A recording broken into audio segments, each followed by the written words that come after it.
It's not just radio, it's Rockland World Radio. Rocklandworldradio.com.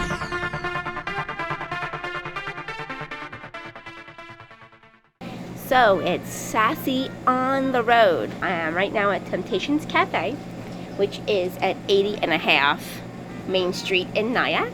Nyack, yay!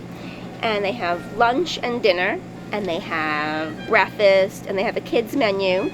You can find them on Facebook, and you can find them on Instagram. So there you go.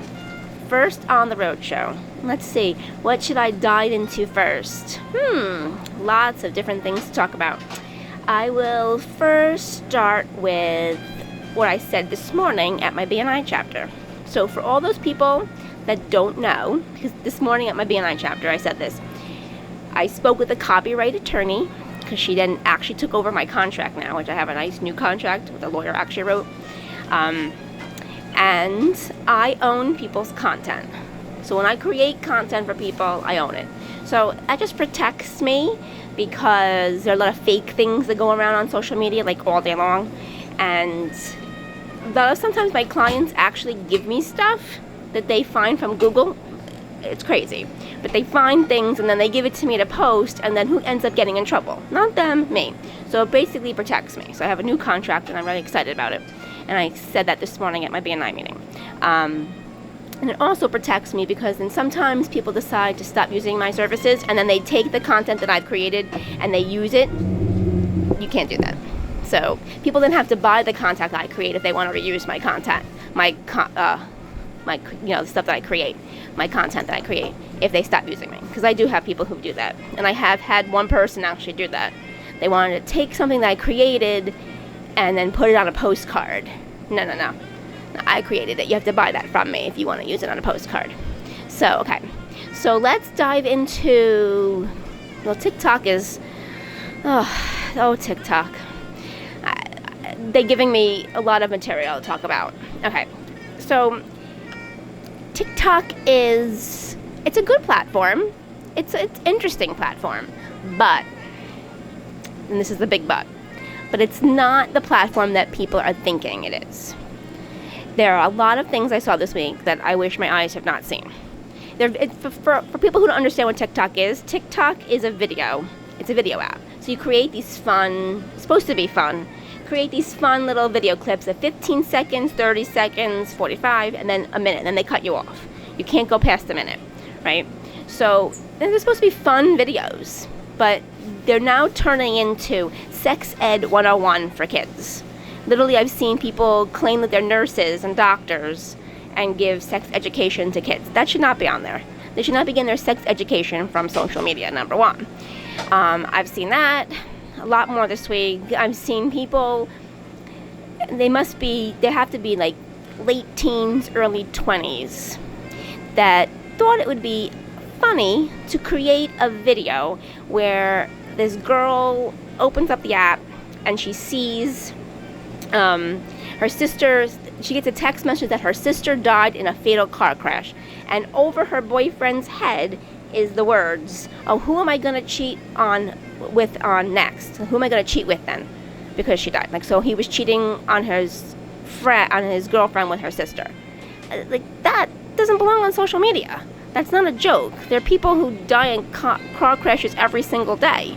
You can't make light of something like that. And that's what's starting to happen on the app. It's being taken over by these videos where all people want to do is go viral.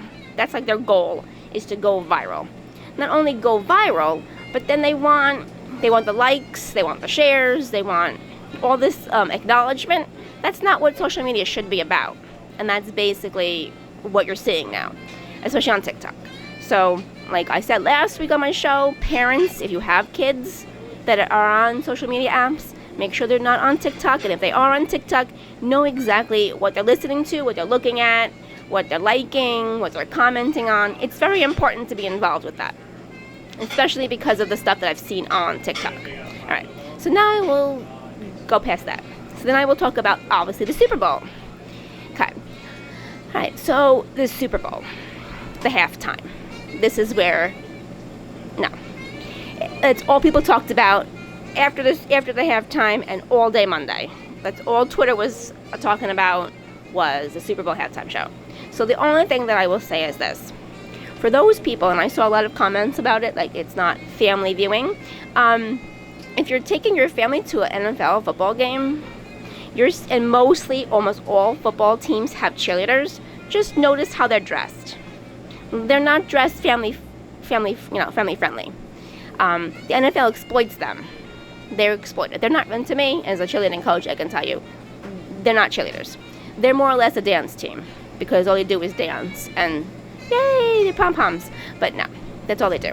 They're not cheerleaders. Cheerleaders, for those who don't understand what cheerleading is stunting, tumbling. It's a mix of that plus dance, and a couple 8 counts of dance in a routine. But it's a physical thing where they're jumping. Jumping too. They have to know how to maneuver their body, flexibility, to do different jumps. So the NFL cheerleaders don't do any of this. Okay, they're there for show. So the NFL exploits them. We all see that. Okay. Then there's a show called Dancing with the Stars. Perhaps people have heard of it. It's on at the family-friendly time at 8 p.m. Look at how they're dressed and how they're dancing. And if you've never been to a J-Lo concert or a Shakira dance concert, how they performed at the halftime is how they perform in their concerts. Who goes to their concerts? I can tell you personally, I have seen kids as young as 7 years old, maybe even as younger as 3 at these concerts. So, and it's also double standard. I can't believe I'm still talking double standards in 2020, because the previous year, was Adam Levine from Maroon 5. He was topless the whole entire Super Bowl. So was all his band members. Nobody said boo. But we have to say, and he gyrates his hips too. They all do. So let's not make a big deal about something like this. And so when people went to social media and made a big deal about, like, pretty much nothing. It's halftime, people. It's okay. Let's deal with it. Just deal with it. All right. So now we'll go back to talking about Facebook. Because, all right, so I have a client right now who cannot get into her Facebook account. So I am working very hard to try to get that happen. Facebook's very tricky. When it comes to Facebook, it's very hard to, first of all, get customer service on the phone. But I can get them through customer support. So I have a way of getting them to get on the phone, and actually through email, which I have a way of doing that. So if you have trouble with trying to get on your Facebook account, there are a couple things that you possibly can do. The first thing that I would never do is tell you to have it set up where you have 2-factor authentication, because that's why we're having trouble now getting into her account, because this is how she set it up. Don't set it up that way. It's nearly impossible now to break into it, trying to get into the thing, because then you have to go into trying to break into the 2-factor authentication, and it's hard. It's impossible. For me, it's not possible. I will work on it. I told you right now I'm working on that, so I'm working on trying to do that. But let's talk about social media as a whole, especially with Facebook. Because Facebook is still one of the best means of advertising. Facebook, and actually Instagram now is taking over that though. But they're owned by Facebook. So, okay. So here's how we're going to do it. Social media as a whole. When you're posting on a business page, you're posting the story of your business. You have to post it in a story fashion. You can't just throw random stuff up there. For example, so I'm at this table, so we'll just talk about it. So I can't just post about Tabasco sauce. I gotta post, there's also ketchup here, there's salt and pepper on the table, there's sugar on the table. So you see there's a whole slew of different things that this table has. Same as people's businesses. If your business deals with one or more things, you can't just focus on one thing and call it a day. For example, I just got a client he's a CPA. Okay, so I have a CPA. He's not just a CPA. He doesn't just do taxes. He does taxes, bookkeeping, he does payroll, and a whole slew of different things that I'm probably forgetting. But he does a whole slew of different services. I can't just focus on taxes because it's tax season and forget about bookkeeping and forget about payroll. Because people who may pop onto his Facebook page or see an ad may not be interested in getting their taxes done because they already have them done. Or maybe they have somebody who does their taxes and just does their taxes.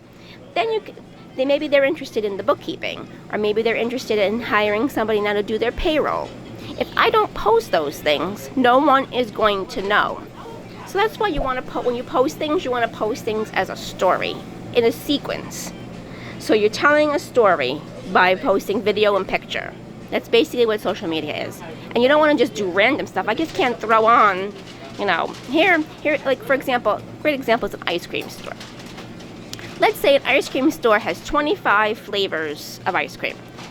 But they also sell balloons for kids, $1 a balloon.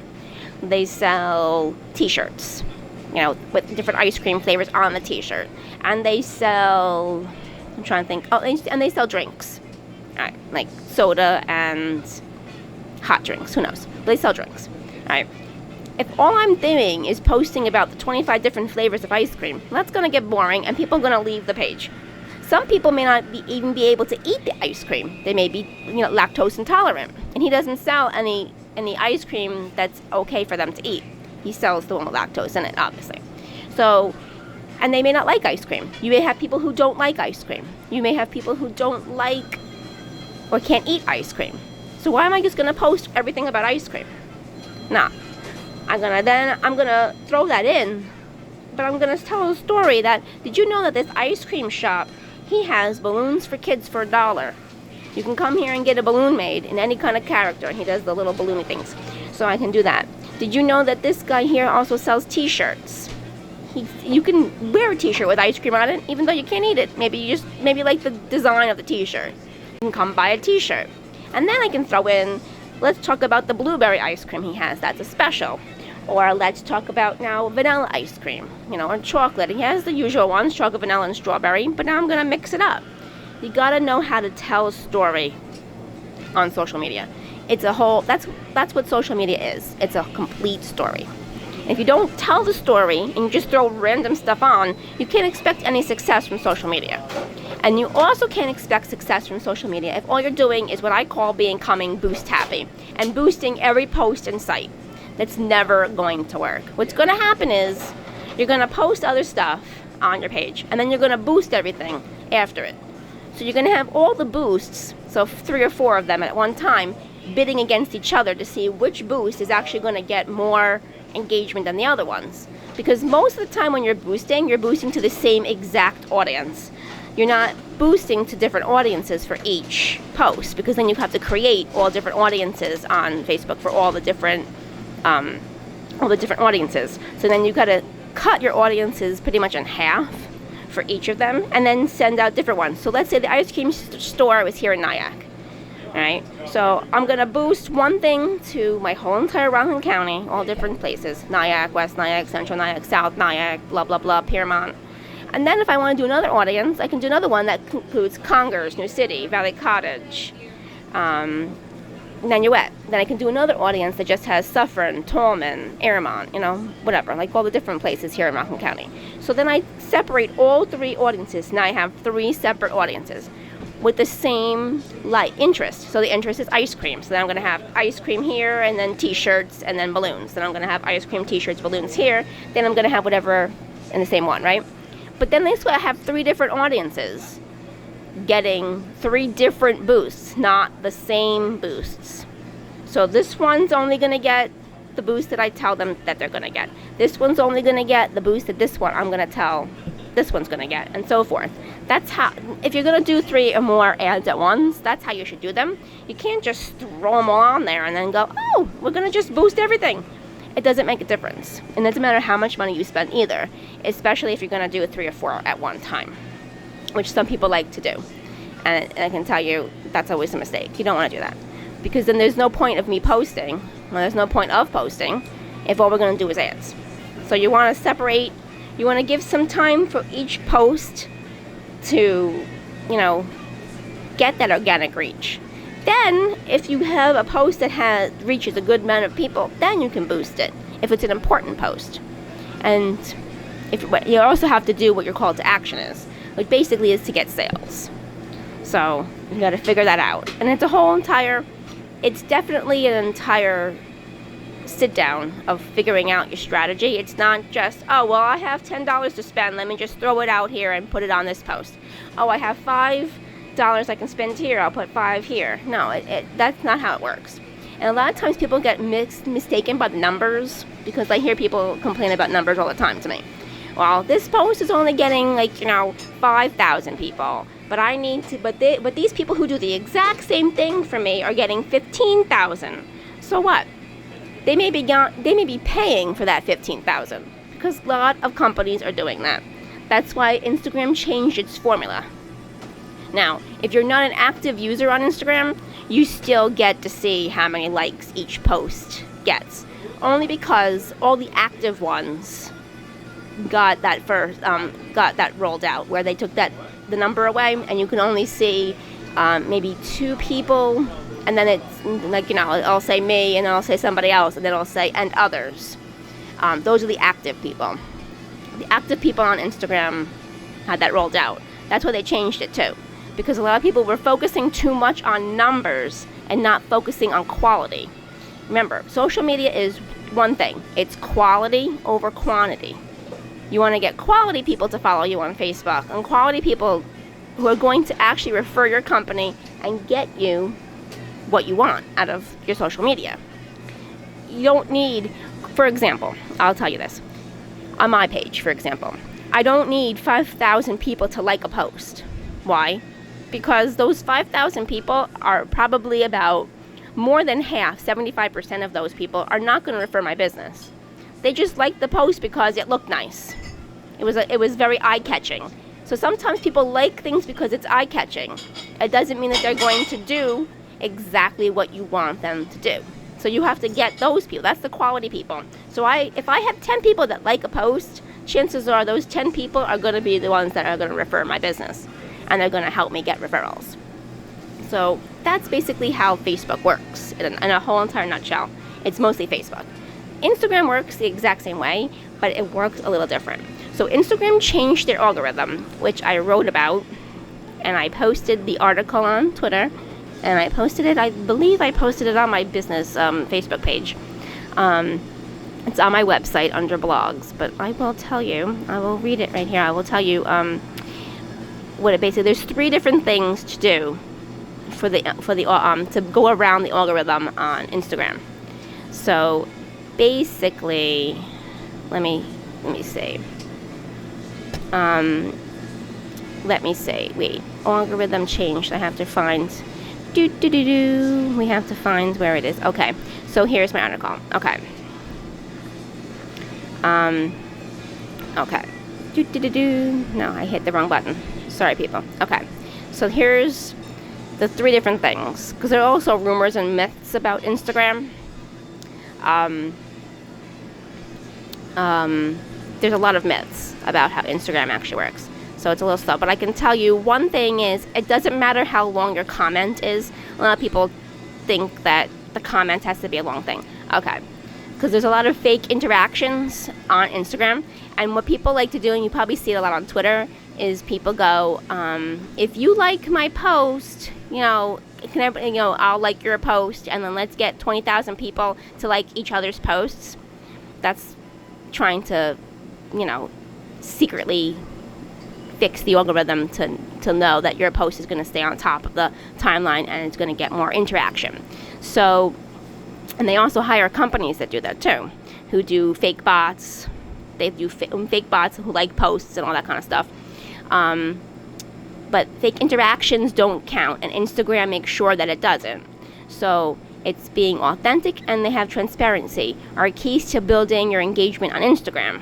So if you try to game the system, you will not. You may benefit short term, but in addition to Instagram's feeding ranking, it's powered now by machine learning, which is constantly adapting to new patterns in data, and they can recognize the authentic activity, and they make adjustments. So if you send 20 people at one time after you post something to like it, they're now going to know that you sent those people, and it's not going to make you go higher up in the timeline. Also, comments, no matter how long they are, now count. So you don't have to comment with like a sentence. You can actually comment with emojis. So they're important for the engagement factor. and the posts are not prioritized by the algorithm in the first 30 minutes as they were previously. So the algorithm will still serve your content to the users who regularly engage with your content, which means it can still gain traction even after the first 30 minutes of posting.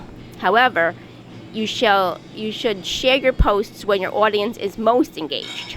So on Instagram, there's a thing called Insights. It will tell you when your audience is basically on, but the only problem with that is it fluctuates weekly. So you have to stay on top of it weekly when you're posting. On Instagram. So if you want to read the blog, it's on my website under blog, and that takes care of that. So let's see, Twitter, right now, Twitter is not really, it's February. So I will say this, when it's February, social media goes into a lull. A little lull because for those people who like to talk sports and stuff, it's the lull. There's no really, unless you like hockey and you like basketball, there's really nothing really to talk about. So February goes a little dull on that kind of stuff. I will tell you, people will probably talk about the Oscars this weekend. That's one of the things that will be talked about this weekend. Politics, unfortunately, still is on social media. I can see all the negativity about that all over the place. That's something that's talked about here. There's nothing that pops really out at me right now because the Super Bowl's over, so all that stuff's done. Now what comes next week is Valentine's Day. So if you're a business, next week is the best time to start promoting specials you have. And it's a good time to talk about, the things that social media, the things that Valentine's Day is all about, which is chocolate, jewelry, flowers are the top three. So if your business deals with those three things, that's when you talk about it. You don't want to talk about it beforehand, and then bring up and keep talking about it, because then people get tired of hearing about it. People already were annoyed at Christmas time on social media when they started. The stores started having Valentine's Day stuff out with the Christmas decorations, and people did that. Like it was January. It was literally not even January 1st yet, and some stores already started putting their Valentine's Day stuff out because they tried to be everybody tries to be ahead of the game. But sometimes that backfires. So you don't always want to think that you're going to be ahead of the game and talk about Valentine's Day on January 13th. Because it doesn't matter. No one cares about Valentine's Day a month before. When do they care about it? They care about it next week. So you got from February 11th to February, even on the day, February 14th. You can talk a lot of different things about Valentine's Day and incorporate Valentine's Day, hopefully, somehow, into your business. Even like with dentists. I can incorporate dentists with Valentine's Day. Love your teeth. Take care of your body. Love yourself. So you can incorporate no matter what you do. If you're a gym, you can incorporate that too. Self-worth, self-love, Valentine's Day. And, no matter what you are. But the top three things that people will be talking about will be chocolate, flowers, and jewelry. So you'll be seeing a lot of ads for those three things. And I think that pretty much wraps it up for today. So next week, we will talk more about LinkedIn, because LinkedIn is becoming a very popular business app. And before I go, I can tell a funny story about LinkedIn. So the one thing that you should never do on LinkedIn is you should never, what I call it's like cold calling, but it's called cold direct messaging. You shouldn't cold direct message somebody and ask them if they want to invest in a marijuana farm in California.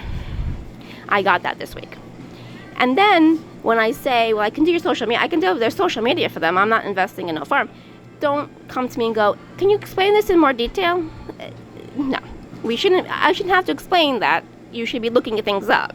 See, so that a lot of people on LinkedIn are not looking and researching on things, on what people do as career-wise. They're just cold messaging everybody to see what people are going to respond or not. That's not really a good business tactic to cold message people, because chances are we're going to know by the message that you leave that you're cold messaging people. You should get to know people on the app, say happy birthday, congratulations on your new position, read their posts, like their posts, comment on their posts, And then you can have a conversation if you can do business with each other. It shouldn't be all about just doing business with each other right from the get-go. So we'll talk about that next week with LinkedIn. We'll talk LinkedIn, and I'm going to talk about Pinterest, which I hardly ever talk about because Pinterest is rocking it right now. And on my Pinterest, I have 131,000 viewers right now that view all my pins. So we'll go into more of a discussion next week on LinkedIn and Pinterest. Two out-of-the-box ones that most people either don't understand or don't use, and maybe they should be using it. And that pretty much sums up the show for today. So have a great weekend, and I will see you next week, somewhere on the road, 2020. Bye.